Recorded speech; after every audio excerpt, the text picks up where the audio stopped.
뷔페 식당을 가보셨죠? 뷔페 식당을 가면 사실 여러 많은 음식들이 있습니다. 뷔페 식당에 여러 많은 음식들이 있는데 거기 있는 음식들은 우리가 다 모두 먹을 수 있는 음식이다 라고 하는 점에서는 공통점이 있습니다.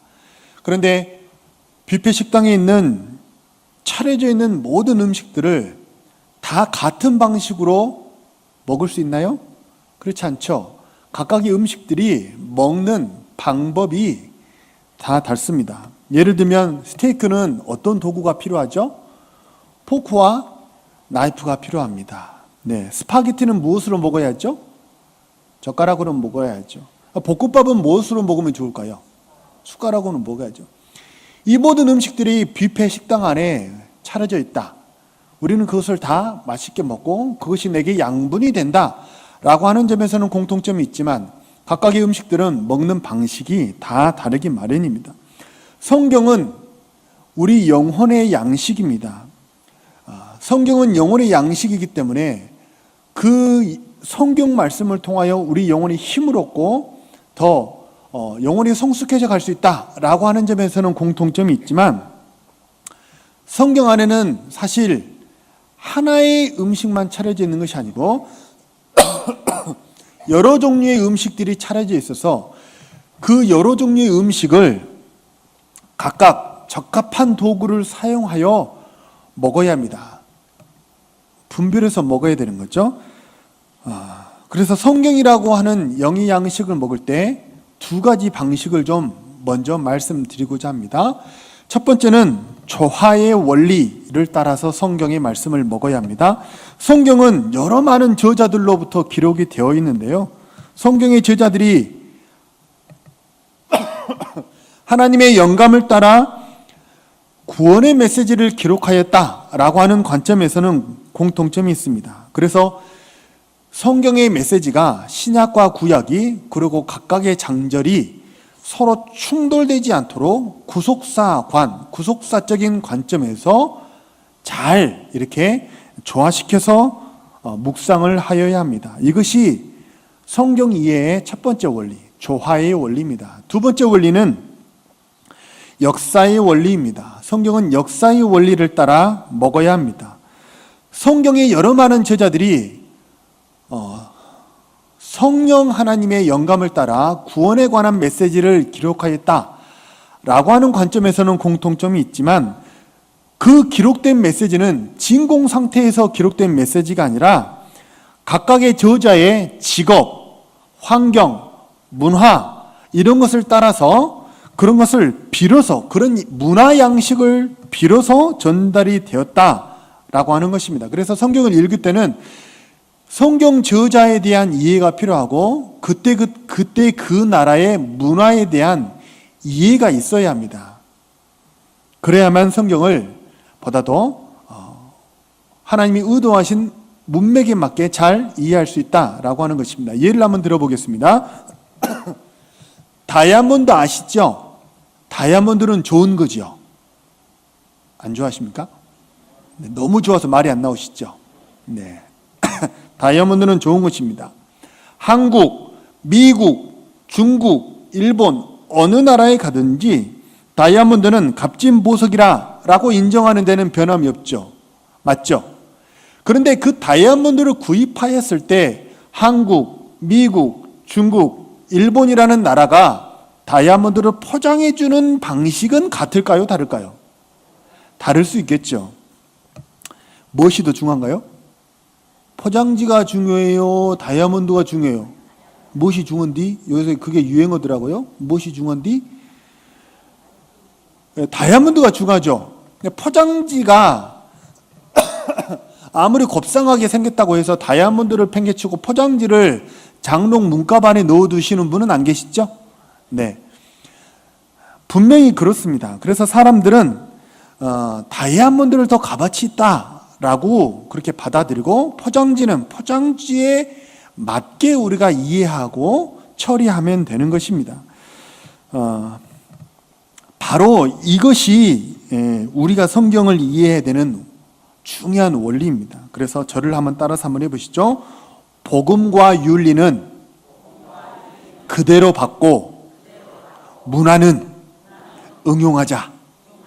이것이 서두에 말씀드리고자 하는 하나의 결론적인 원리입니다. 복음과 윤리는 응용하면 안 돼요. 그것은 그대로 받아야 하고, 그것을 싸서 전달한 포장지와 같은 문화는 어떻게 돼요? 현대에 맞게 응용하면 되는 것입니다. 예를 한번 들어보겠습니다.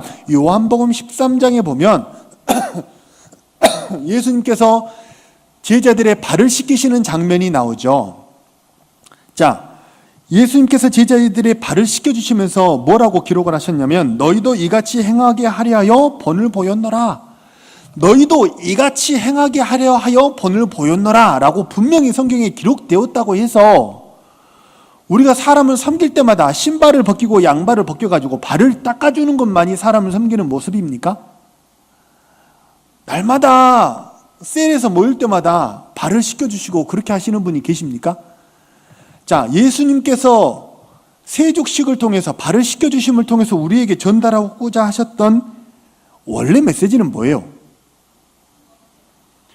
서로 사랑한다면 천한 봉사란 없다 라고 하는 것이 하나님께서 우리에게 전달하고자 하셨던 메시지입니다.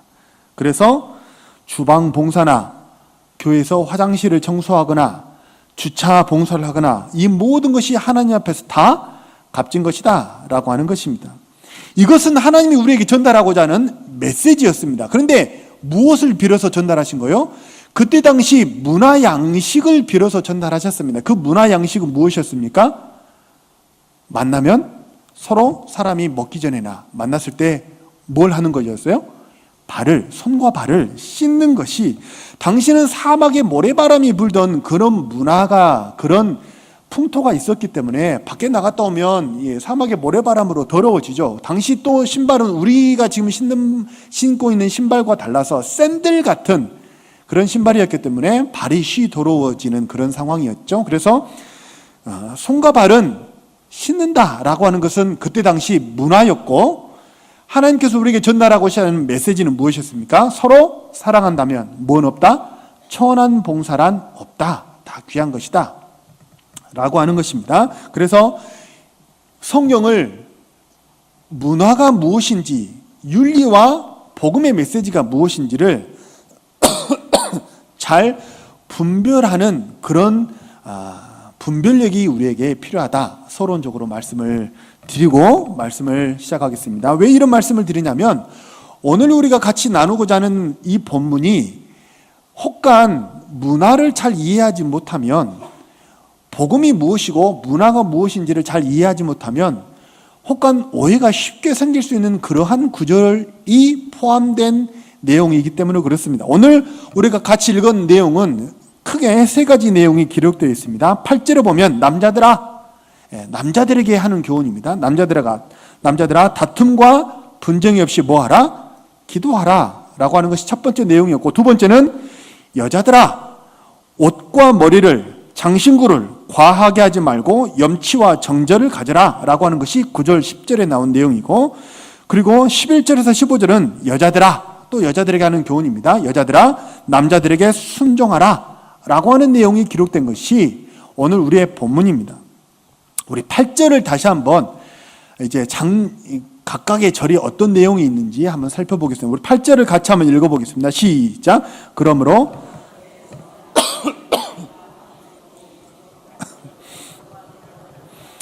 자, 각처에서 남자들이 분노와 다툼이 없이 거룩한 손을 들어 기도하기를 원하노라 그랬습니다. 자, 이 8절의 내용에서 윤리적인 명령은 무엇일까요? 윤리적인 명령은 뭐예요? 분노하지 말라, 또 다투지 말라라고 하는 것이 하나님의 우리를 향한 윤리적인 명령입니다. 이것은 어떻게 해야 돼요? 응용하지 말고 어떻게 하라? 그대로 받아야 되는. 그러니까 특히 남자들에게 하는 권면입니다. 남자들은 쉽게 잘 격하고 격동하는 그런 성향이 있기 때문에. 다만 이 구절에서 문화적인 표현은 무엇일까요? 손을 들어 기도하는 것이었습니다. 자, 기도할 때 우리 남성들에게 성경은 권면합니다. 기도할 때 거룩한 손을 들어 기도하라 그랬는데 꼭 기도할 때 손을 들고 기도해야 한다라고 하는 의무감을 이 구절로부터 받을 필요는 없습니다. 당시에 예수님 당시에 이 성경이 쓰여질 당시에 가장 흔한 기도의 자세는 무엇이었냐면 서서 하는 기도였습니다. 그래서 왜 바리새인들이 서기관과 바리새인들이 내기 사거리 귀퉁이에 서가지고 서서 손을 들고 나는 세리와 같지 않음을 감사하나이다 그런 규절이 나오지 않습니까? 당시 가장 흔한 기도의 태도는 뭐였냐면 서서 하는 것이었고, 서 있는 동안에 하나님을 의지한다, 하나님을 믿는다 라는 표현으로 손을 펴기도 하였고 손을 들기도 하였습니다. 그런데 하나님을 의지한다 라고 하는 자신의 믿음을 표현하는 그런 양식이었기 때문에 그렇게 하나님을 의지하고자 하는 똑같은 마음으로 앉은 채로 손을 모아서 기도하면 하나님이 안 들으셔요? 요즘은 다 앉아서 기도하죠. 그렇죠? 그래서 서지 않고 앉아서 기도하거나 손을 들지 않고 모으고 기도해도 어떻다고요? 암시랑도 안 하다고. 그렇게 기도해도 암시랑도 안 하다고요. 그러나 남자들에게 하는 권면 중에 기도할 때 기도자에게 반드시 있어야 할 거는 뭐예요? 분노하지 말고 다투지 말라는 거예요. 분노와 다툼이 없이 기도해야 된다라고 하는 것은 꼭 가져야 합니다. 기도자의 내면이 하나님의 거룩함과 그리고 사랑과 평화가 기도자의 내면을 반드시 장악하고 있어야 돼요. 그렇게 사로잡힌 상황 속에서 하나님께 기도해야 된다라고 하는 것입니다. 아무리 서서 손을 들고 1시간을 큰 소리로 주여 주여 하며 열정적으로 큰 소리로 기도한다 손 치더라도 내면이 교만과 분노와 미움과 분열로 가득하다면 그 기도는 마치 무엇과 같은 거예요? 고린도전서 13장의 표현을 빌리면 마치 무엇과 같아요? 울리는 꽹과리와 같은 거예요.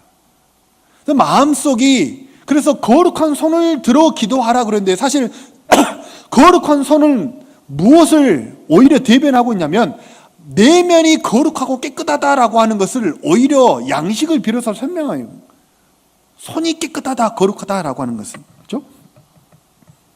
더 나아가서 남성들에게 하는 권면입니다. 경쟁사회, 현대를 사는 우리 남성들에게 있어서 이 경쟁사회 속에서 남자들의 손에 과연 진정으로 들려져 있어야 할 것이 무엇이냐라고 성경은 우리에게 본질적으로 묻고 있는 것입니다. 이 경쟁사회 속에서 남자들의 손에 들려 있어야 하는 것이 무엇이라고 생각하십니까? 대개 세상 사람들은 무엇이 있어야 큰 소리를 치는 거예요? 그래도 지갑이 두둑해야죠. 그래서 남자들의 손에 황금이 들려 있고 권력이 쥐어져 있을 때 경쟁사회 속에서 살아남을 수 있다라고 세상은 이야기할지 몰라도 성경은 그렇지 않다는 거죠. 남성들의 손에 무엇이 있어야 돼요? 거룩함이 있어야 된다는 거예요. 그리고 남성들의 손에 무엇이? 궁극적으로 하나님이 남성들의 손에 들려져 있을 때 그때 정말 남자 성도들이 아름다워질 수 있다. 성도가 성도다워질 수 있다라고 하나님은 우리에게 권면하는 것입니다. 화가 있고 다툼이 있는 자는 절대 뭘 가질 수 없어요? 거룩한 손을 가질 수 없어요. 그래서 신약 성경에는 비슷한 이야기를 뭐라고 얘기했냐면 예물을 제단 앞에 드리다가 누구와 불화한 일이 있거든 예물을 제단 앞에 두고 먼저 가서 사화하라. 비슷한 이야기가 될 수 있을 것 같습니다.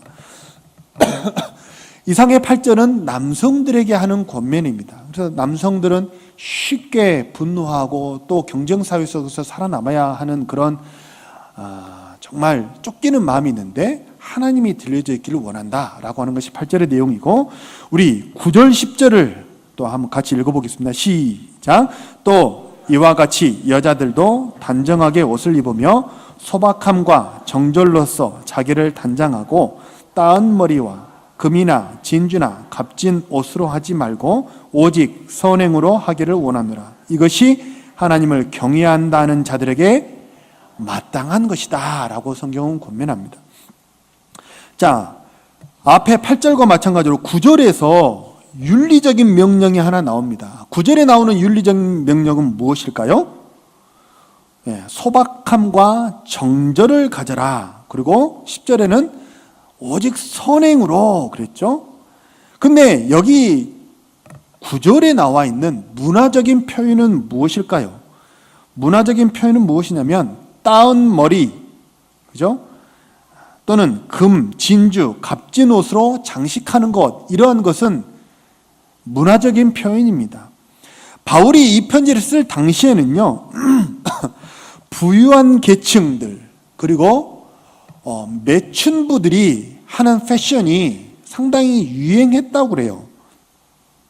근데 매춘부들이나 부유한 사람들이 하는 헤어스타일이 어땠냐면 머리를 엮거나 끈으로 따서 화려하게 탑처럼 이렇게 막 올리고 하는 그러한 스타일이 그런 헤어스타일이 유행했다고 그래요.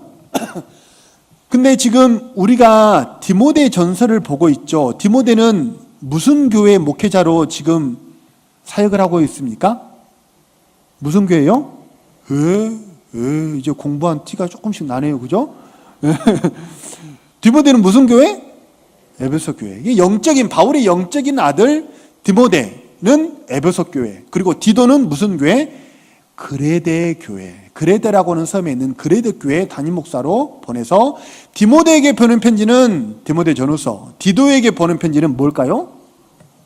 이제는 솔찬히 잘 하시네요. 그런 거죠. 근데 그 당시 에베소에는요, 디모데가 이 편지를 받고 사역하는 그 에베소는 제우스의 딸이라고 그래요. 제우스의 딸이었던 아데미라고 하는 여신의 영향력이 아주 강하였던 도시가 에베소라고 합니다. 그래서 사도행전에도 보면 아데미라는 여신이 한번 등장하긴 하거든요. 근데 어디에나 보면 성경에 나오는 그 신전에는요, 단지 신전만, 그 우상을 섬기는 신전만 있는 게 아니라 그 신전의 주변에는 꼭 뭐가 있었어요? 매춘부들이 꼭 있었어요. 그 신전의 주변에는요, 그래서 굉장히 타락했던 거죠. 그 신전의 주변에는 매춘부들이 아주 많았는데 아데미라고 하는 여신의 영향력이 아주 강했던 도시가 에베소인데 그 중앙에 아주 핵심적으로 있던 그 신전의 주변에 매춘부들이 하는 스타일이 그런 스타일이었던 거죠. 그것이 여성들에게 유행했다고 하는 거죠. 그래서 신전에 매춘부들이 하는 그런 따은 머리, 그렇게 화려하게 장식하는 거, 과한 노출의 의상, 이런 것이 하나님을 경외하는 여성들에게 적합하다, 적합하지 않다? 적합하지 않다라고 지금 바울은 권면하고 있는 것입니다. 그러면 문화는 응용을 해야 하니까 현대로 한번 적용을 한번 해보죠. 우리가 살고 있는 이 시대에도 유행하는 스타일이 있죠. 그죠? 어떤 스타일이 유행합니까? 저는 그래서 좀 알아봤는데, 설교를 준비하면서 알아봤는데 당최 뭐라고 하는지 잘 모르겠어요. 근데 어찌됐든 분명한 건 우리가 살고 있는 이 시대에도 세상의 연예인들이나 아이돌이나 그런 사람들이 하는 스타일들이 유행한다고 했을 때 그 스타일을 무작정 따라 해서는 된다, 안 된다? 안 된다는 거예요. 그리스도인 여성에게 적합한 의상이 있다라고 하는 거예요. 그러면 오히려 그리스도인 여성들은 그런 의상들을 입고 헤어스타일을 하는 것이 바람직하고 남성들은 어때야 할까요? 그렇게 적절한 의상을 하는 여성들을 아름답다고 남성들이 칭찬해 줘야 돼요. 그래야 여성들이 그렇게 하는 거예요. 동의 안 하시나요? 저 중국의 속담을 보면 남자는 자기를 알아주는 주군을 위해 목숨을 바치고 여자는 자기를 위해서 웃어주는 그 남자를 위해 화장을 하고 꾸민다, 그런 말이 있지 않습니까? 그래서 여성들은 남성들이 이쁘다 해주는 것이 결국 뭐냐면 이렇게 방향을 설정해 주는 거예요. 그래서 여성들이 그런 옷을 입어야 한다라고 하는 의미는 반대적으로 남성들이 그런 적절한 의상과 헤어스타일을 아름답다고 칭찬해야 된다라고 성경은 이야기를 하고 있는 것입니다. 하나님을 경외하는 여성들에게 가장 적합한 의상은 가장 적합한 몸가짐은 성경에 단언컨대 무엇이라고 이야기를 하냐면 10절에 보면 오직 무엇으로? 선행으로. 오직 선행으로 하기를 원한다. 이것이 하나님을 경외한다라고 하는 여자들에게 뭐요? 마땅하다라고 성경은 권면하고 있는 것입니다. 그래서 성경은요, 그렇게 권면하는데 교회는 사실 엄밀히 말해서 모든 교회를 찾아오는 영혼의 내면의 질서를 바로잡아주는 것이 교회입니다. 이 말이 맞습니까? 틀립니까? 맞죠? 내면의 질서를 바로잡아주고 깨끗하게 소지하고 영혼을 깨끗하게 하고 영혼의 내면의 질서를 바로잡아주는 것이 교회라고 한다고 했을 때 교회는 그런 의미에서 진정한 미장원입니다. 교회는 그런 의미에서 뭐라고요? 진정한 그런 의미에서 미장원이에요. 근데 교회 미장원은 뭐예요? 보이는 외모를 가꿔주는 것이 아니라 뭐예요? 내면의 질서를 깨끗하게 아름답게 가꿔주는 그런 곳이라는 거죠. 같은 의미로 그래서 디모데 서신과 디도서는 사실 중첩되는 내용이 되게 많아요. 근데 디도서 2장 10절에는 같은 이야기를 뭐라고 해놓았냐면 성도들이 각자의 처한 곳에서 신실하게 살아가는 것이 우리 하나님을 빛나게 하는 것이다 라고 디도서 2장 10절은 기록해놨는데 우리 하나님을 빛나게 한다라고 하는 이 헬라어가 빛나게 한다라고 하는 헬라어가 코스메오라고 하는 헬라어가 사용이 되었거든요. 이 코스메오라고 하는 헬라어에서 영어가 무엇이 나오냐면 코스메틱이라고 하는 영어가 거기서 나왔어요. 코스메틱이 뭐예요? 화장품을 코스메틱이라고 그래요. 그러니까 성도가 신실하게 살아가는 그 모습이 뭐라고요? 하나님을 화장시켜 드리는 거예요. 하나님 이쁘게 화장시켜 드리는 우리 이루는 가족들이 되시기를 바랍니다. 성도가 성도다워질 때 내면의 질서가 아름답게 잡혀지는 것이 진정한 아름다움이고 성도가 그 내면에 잡혀진 질서를 가지고 각자의 처한 곳에서 성도답게 살아가는 모습이 뭐라고요? 하나님을 화장시켜 드리는 거예요. 하나님을 빛나게 하는 것이다 라고 성경은 이야기를 하고 있습니다. 그렇다고 해서 오히려 이 구절을 너무 과하게 해석을 하면 어떻게 되냐면 아니 왜 이제 이 예배 드리고 나서 그런 얘기 절대로 하시면 안 돼요. 집사님 있잖아. 오늘 오후 예배 안 들었어? 너무 좀 보석을 좀 이렇게 좀 과하게 하지 말라고. 머리를 닦지 말라고. 예배 안 들었어? 이렇게 너무 지나치게 과장 해석하면 써요, 못 써요? 못 써요. 성경은 꾸미지 말라고 얘기를 하는 게 아니에요. 꾸미되 어떻게 꾸며라? 그리스도인 여성답게 적절하게 꾸며라. 그런데 그리스도인 여성이 외모를 그렇게 적절하게 꾸민다고 한다면 내면은 더욱더 아름답게 꾸며야 하는 것이 마땅하지 아니하냐라고 바울은 우리에게 권면하고 있는 것입니다. 이해되시죠? 오해하시기 있기 없기? 없기. 저 솔찬히 오늘 이번 설교 준비하면서 힘들었어요. 오해하실까 봐. 우리 11절로 그 다음 11절로 15절의 말씀을 우리 같이 한번 읽어보겠습니다. 시작. 여자는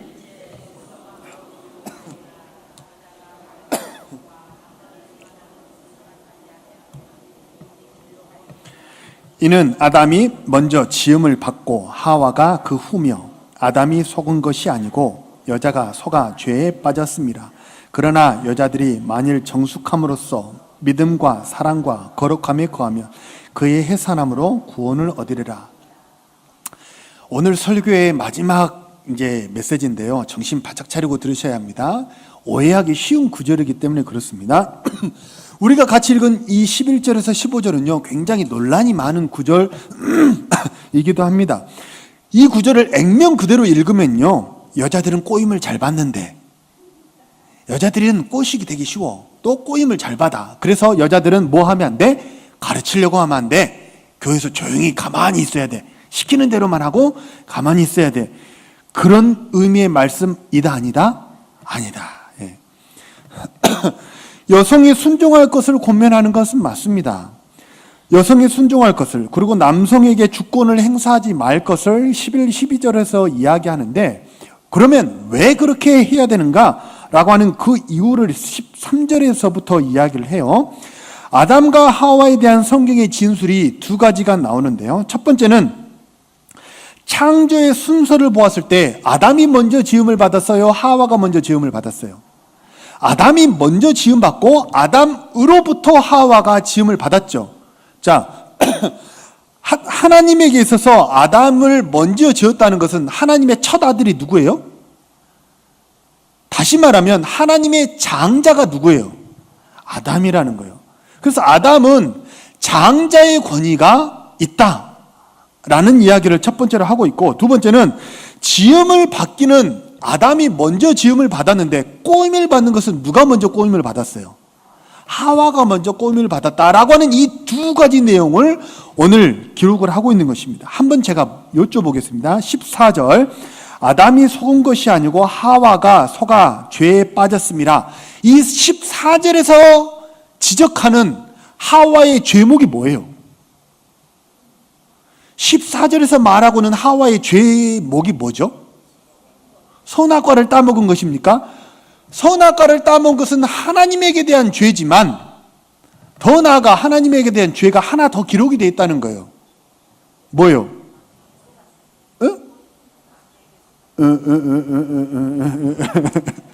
네, 이렇게 제가 여쭤볼 때는요, 해치지 않아요.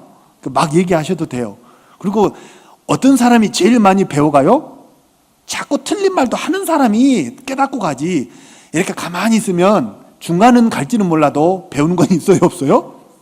중간만 가고 싶으면 아무 말도 안 하고 있다 가시고, 그래도 뭐라도 하나 딱 건져갈 거면 자꾸 물어보면 대답을 하셔요.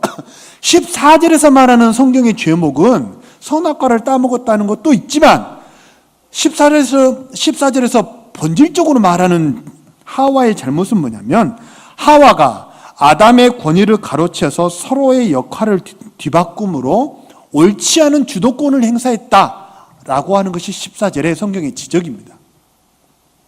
아담이 먼저 지음을 받았는데 하와가 먼저 따먹었다는 거예요. 그러니까 이 순서가 그 먹고 안 먹고는 누가 결정을 해야 돼요? 장자가 결정을 해야 되는데, 그렇죠? 하나님에게 있어서 아담은 장자였는데 장자에게 어떤 권위가 부여되는지는 익히 잘 알고 계시죠? 그리고 분명히 성경이 이야기합니다. 하와는 생명의 유업을, 은혜를 함께 유업으로 받을 사람으로 아담으로부터 지음을 받은 자가 하와입니다. 그래서 성경의 전국적인 권면은 무엇이냐면, 여성이 하나님의 세우신 그 주권의 틀 안에서 순종하며 사역하라 라고 하는 것이 하나님의 궁극적인 명령입니다. 바람직한 권위의 사용은 어떤 모습일까요? 그러면 하나님은 남성에게 장자의 권위를 주셨다고 했는데 바람직한 그 권위를 사용하는 것은 어떤 모습일까요? 성경은 에베소서를 통해서 예수 그리스도와 교회와의 관계를 남성과 여성과의 관계로 비유하여 설명하셨는데요. 진정한 머리됨의 권세 사용은 무엇일까요? 우리가 주권을 행사한다, 권위를 행사한다, 그러면 마치 어떤 느낌처럼 받아들이냐면 내 마음대로 할 수 있다, 내가 결정할 수 있다, 너는 어떻게 하라? 따라오기만 해.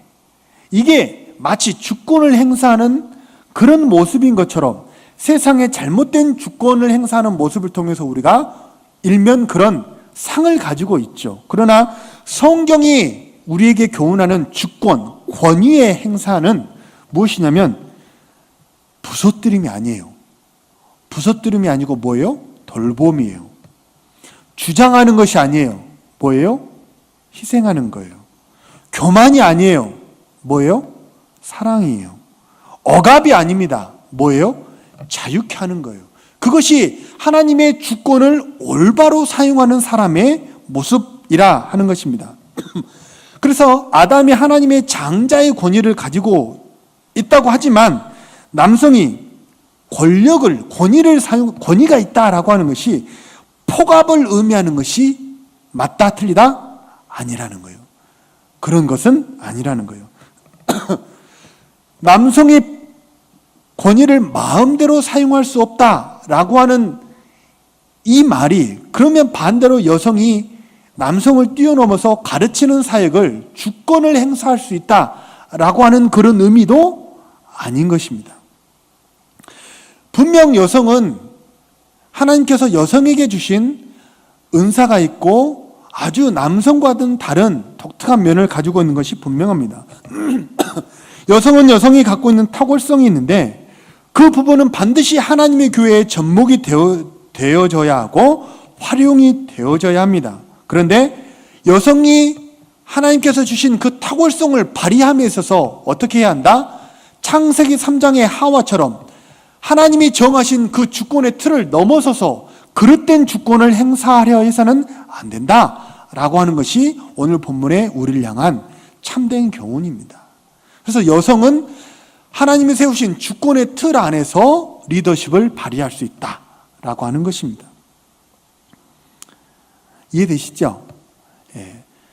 반대로 남성은 주권을 행사할 수 있지만 그 주권을 행사함이 폭압을 의미하거나 마음대로 할 수 있다라고 하는 그런 의미도 아니라고 하는 것을 성경은 우리에게 권면하고 있습니다. 그래서 하나님의 교회는 하나님이 세우신 주권의 틀 안에서 남성과 여성이 서로 조화롭게 서로 견제하며 서로 주도권을 쟁탈하고자 하는 그런 의미의 서로 죽고 죽이는 그런 관계가 아니라 하나님이 세우신 질서의 틀 안에서 서로 살고 살리며 서로 보완하는 그런 사역을 감당함이 옳다라고 성경은 우리에게 권면하고 있습니다. 그렇게 정말 하나님이 세우신 틀 안에서 각자에게 주신 모든 은사를 잘 발휘하여 하나님의 교회를 빛나게 하고 든든하게 세워가는 우리 모든 성도들 되시기를 주님의 이름으로 축복합니다.